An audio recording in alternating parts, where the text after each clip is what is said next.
Ça fait 5-6 ans que je fais de la boxe française et pour le grand public c'est un monde complètement inconnu. Pour comprendre un peu mieux, retournons dans le passé. Les premières traces de la boxe française datent du 19e siècle. À cette époque, elle était apprise pour entretenir son corps et améliorer sa condition physique. Beaucoup d'écoles à ce moment-là la pratiquaient comme moyen de défense, un peu comme le Krav Maga ou la self-défense à l'heure d'aujourd'hui. La savate naît donc en France et plus précisément à Paris.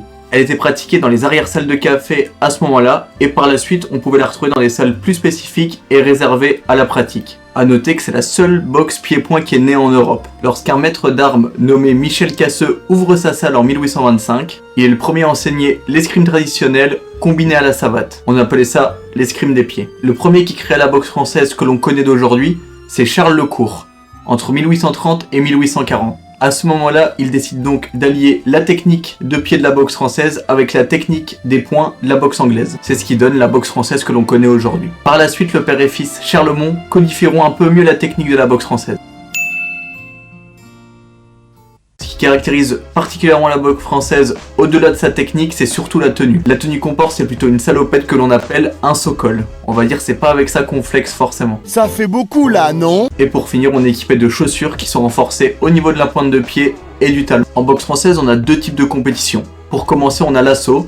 Personnellement, c'est par là que j'ai commencé. Les compétitions d'assaut sont axées sur la technique et la touche. On n'est pas là pour chercher le KO ou le coup dur. Chaque coup de 3 appuyés sera sanctionné par une remarque de l'arbitre.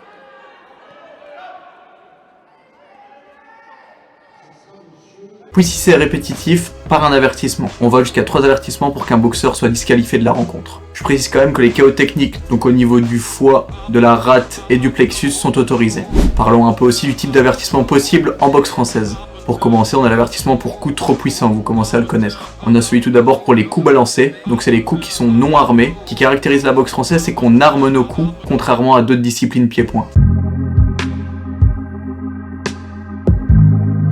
On a l'avertissement pour coup tibial, donc vous savez en boxe française on n'utilise pas nos tibias ni genoux, uniquement le plat de pied et le dessous du pied. Alors on a vraiment un avertissement qui est vraiment spécialisé dans l'assaut en boxe française, c'est la prédominance de points. Donc c'est-à-dire lorsqu'on enchaîne 5 coups de poing d'affilée. Pour les arbitrer juste, c'est une surdomination de l'adversaire. On reste vraiment dans la recherche de la technique et non la recherche du KO. Donc voici un peu brièvement les types d'avertissements que vous pouvez recevoir en boxe française, que ça soit en assaut ou en combat. Après vous vous imaginez bien que les coups coquilles, les coups de tête et j'en passe, c'est pas autorisé dans la discipline. Et pour terminer, on gagne un assaut par le nombre de touches exécutées et par la propreté des coups. Passons maintenant au combat. Au passage, n'hésite pas à t'abonner à la chaîne YouTube pour pouvoir suivre le parcours des autres boxe pieds-points. En combat, on a deux classes de combat. Pour commencer, il y a la série 2. C'est là où on commence le combat en savate. J'y suis encore personnellement. Donc le combat, ça porte son nom. On va vraiment à la recherche du KO et les coups sont appuyés. La spécificité de la série 2, c'est qu'on a le casque et les protèges tibias. On est considéré encore comme des amateurs. Contrairement à la France où il y a plusieurs catégories en combat par rapport à l'âge, nous on a uniquement junior et senior. Junior, c'est les moins de 21 ans et senior, plus de 21. On passe maintenant à la deuxième catégorie qui est la série 1. La série 1, si on veut, on rajoute un peu le côté plus pro de la boxe.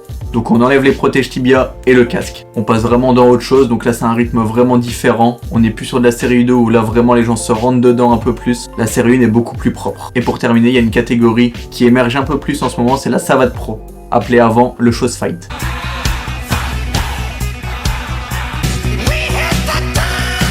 La savate pro, on reste sur les bases de la boxe française, on rajoute juste les coups tibiales et on est en torse nu. Donc en gros ça attire beaucoup plus de gens du kickboxing, MMA et les autres disciplines pied-point. Elle a été créée pour concurrencer un peu le kickboxing. Un peu comme en judo, la boxe française elle a aussi ses grades. Donc je vous les affiche juste ici à l'écran. Donc on va du gant bleu jusqu'au gant d'argent. Alors ce qui peut changer énormément en boxe française par rapport aux autres disciplines, c'est les catégories de poids. En boxe française, on a des distances de 5 kg entre les catégories. Donc je m'explique.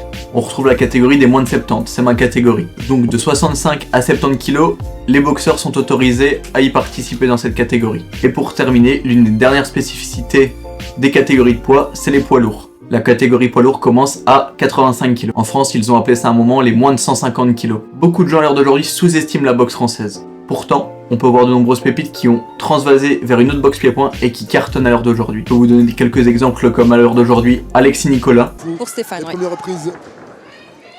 Et Stéphane Fofou qui tend ses longs secs. Qui annonce cette grande jambe avant qui est sur cette première droite, la main gauche un peu basse. On a aussi l'exemple d'Anissa Meksen. Qui certes avait perdu face à Anissa Meksen, mais qui s'était battu jusqu'au bout. Ça va trop vite. Et le dernier que j'ai en tête, c'est Enoch Effa.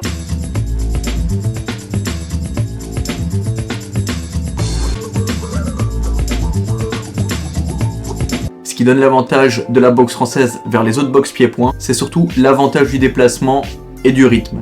En boxe française, on a vraiment un rythme élevé par rapport aux autres boxes. Quand on voit un peu le rythme que demande l'assaut, on voit vraiment qu'on a un avantage par rapport aux autres boxes. On peut remarquer aussi que le déplacement en kickboxing de la boxe française épuise énormément les adversaires. On peut aussi se poser la question de l'argent en boxe française. Dans très peu de pays, on peut vivre de la boxe française et personnellement en Belgique, on ne peut pas. En Belgique, on peut percevoir un revenu. Donc pour percevoir un revenu, il faut être athlète ADEPS. Je m'explique. Donc premièrement, on reçoit un petit revenu de l'ADEPS, mais elle accompagne surtout l'athlète dans sa vie et dans le côté plus professionnel. Donc c'est-à-dire les études, le travail, faire tout pour aménager l'horaire d'un athlète. On a l'exemple chez nous en Belgique de Mathieu Noirom. Voilà, j'espère que vraiment cette première vidéo vous a plu sur le parcours de la boxe. Donc cette fois-ci, j'axais vraiment la vidéo sur la boxe française. Par la suite, je continuerai pour toutes les autres boxes pieds-points et le MMA, pourquoi pas. Si j'ai un petit conseil à vous donner, n'hésitez vraiment pas à tester au moins une fois dans votre vie la boxe française. Franchement, c'est vraiment un sport qui est plaisant et ouvert à tout le monde. Et nous, on se retrouve donc dans une prochaine vidéo.